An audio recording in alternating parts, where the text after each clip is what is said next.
Hi, hello, welcome to my YouTube channel.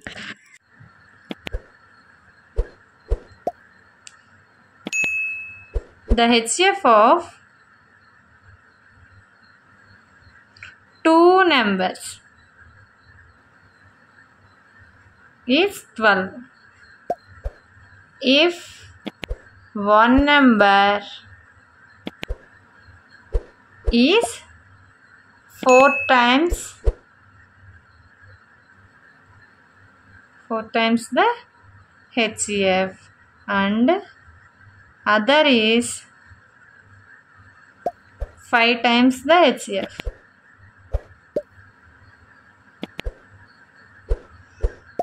Then find the LCM of these numbers.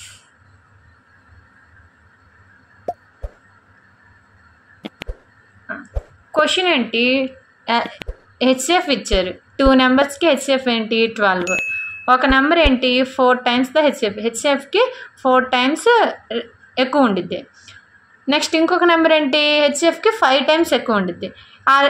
వాటిని use చేసుకొని మనం ఏం కనుక్కోవాలి, LCM. First given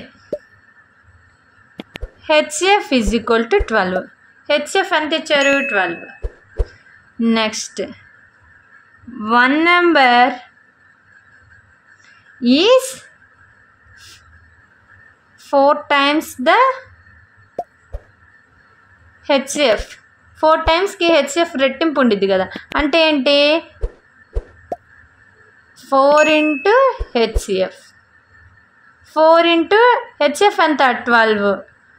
12 4s 48. Next other number is 5 times the HCF. 5 into HCF. HCF ఎంత 12. 5 12s 60. 2 numbers ఇచ్చారు, HCF ఇచ్చారు. మనకి ఏం తెలుసు, LCM into HCF is equal to product of 2 numbers. LCM కనుక్కోవాలంటే we know that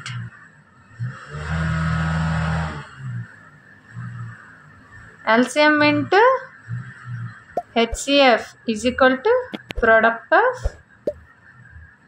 2 numbers. Product అంటే ఏంటి, into, అది గుర్తుపెట్టుకోవాలి. ఏ 2 నెంబర్స్ ఇక్కడ వచ్చినాయి 48 into 60. ఓకే, ఎల్సిఎం ఏంటి తెలీదు మనకి. హెచ్సిఎఫ్ ఎంత 12. మనకి ఏం కావాలి, ఎల్సిఎం ఒకటే కావాలి కాబట్టి ఎల్సిఎం ఇలా ఉంచేసి ఉన్న వాటిని యాస్టీస్గా రాసుకుందాం. ఇక్కడ ఏంటి ఎల్సిఎం పక్కన ఇంకొక నెంబర్ ఎక్స్ట్రా ఉంది, అది మనకు వద్దు, దాన్ని రిమూవ్ చేయాలి. ఇక్కడ ఏముంది ఇంటూ ఉంది, ఇంటూ కాస్త ఈక్వల్ టుకి ఆర్హెచ్ఎస్ వైపు వెళ్తే బై అయ్యిద్ది. ఈ 12 అనేది సేమ్ యాస్టీస్గా ఉండిద్ది. 12 1s 12 5s. Okay, LCM is equal to 48 into 5. Therefore, LCM is equal to 48 5s 240. Okay, understand? మీకు ఏమైనా డౌట్స్ ఉంటే నాకు కామెంట్ రూపంలో తెలియజేయండి. Please like, share and subscribe. For more videos please visit subject zone.